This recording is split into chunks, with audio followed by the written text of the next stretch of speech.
La parole est à Céline Scavenec. Oui, merci, Monsieur le Président, chers collègues. Donc, vous nous proposez par cette délibération de voter l'avenant à la convention pluriannuelle entre la CNSA, la MDPH et le département du Nord. Ce n'est pas tant ce sujet qui fait débat pour nous, tant il est nécessaire évidemment d'assurer les bonnes relations, la coordination entre les institutions, entre l'échelon national, l'échelon départemental, des politiques publiques à destination des personnes bénéficiaires. Mais vous souhaitez compléter cette convention par une feuille de route stratégique et opérationnelle. Et c'est vraiment cet aspect spécifique, le contenu de la feuille de route qui nous interroge. Et nos interrogations portent plus particulièrement sur la question de l'autonomie et de la dépendance pour les personnes âgées, et non sur le volet handicap qu'a présenté notre collègue vice-présidente, mais vraiment sur la question des personnes âgées dans ce qui est dans la feuille de route stratégique, puisqu'en décembre dernier, notre Conseil a décidé la mise en place d'une mission d'information et d'évaluation sur l'APA. Nous sommes aujourd'hui à la fin de ce travail, à la fin des auditions. Je parle sous le contrôle alors Madame Létard n'est pas là, mais mes autres collègues qui en sont membres.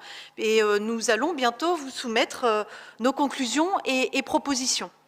Or, vous nous demandez aujourd'hui de voter une feuille de route stratégique qui est particulièrement engageante sur la question des personnes âgées, et cette feuille de route qui est adossée à la convention avec la CNSA.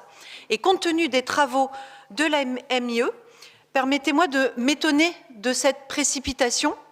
À quel point cette feuille de route est-elle définitive pour la mise en œuvre de nos politiques en matière d'autonomie, dans un contexte de restructuration plus large, y compris au niveau national, avec des évolutions qui sont attendues très prochainement. Donc soyons clairs et cohérents. Alors si personne n'attend rien de cette MIE, autant nous le dire, hein, mais si les travaux que nous avons menés vous intéressent, sachez qu'il en ressort d'ores et déjà des éléments qui sont en contradiction avec cette feuille de route stratégique. La question de l'autonomie, c'est un sujet important, c'est un sujet majeur dans les années à venir, au niveau national comme au niveau local. Les nouvelles structurations sont à prévoir et un des apports de la MIE, alors sans trop m'avancer sur les conclusions qui vous seront présentées, mais c'est notamment le dialogue très riche et fructueux qui a été mené avec les services d'aide à domicile. Ce dialogue, il n'a pas été facile au début, justement parce que les têtes de réseau avaient le sentiment de ne pas avoir été entendues jusqu'à présent. Alors c'est quand même surprenant de lire dans la feuille de route le contraire, tout en annonçant des fusions entre services d'aide à domicile.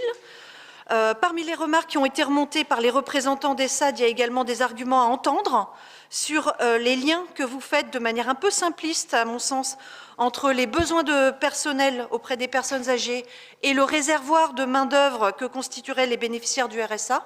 C'est bien mal connaître les réalités de ces métiers qui demandent de l'engagement, de la vocation, des formations techniques, qui demandent aussi beaucoup de reconnaissance.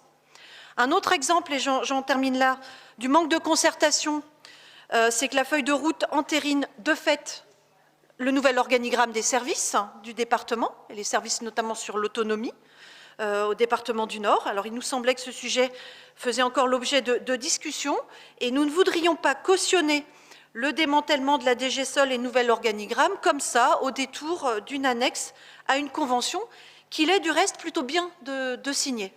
Voilà. Donc dans ces conditions, notre groupe préfère s'abstenir sur cette délibération. Je vous remercie.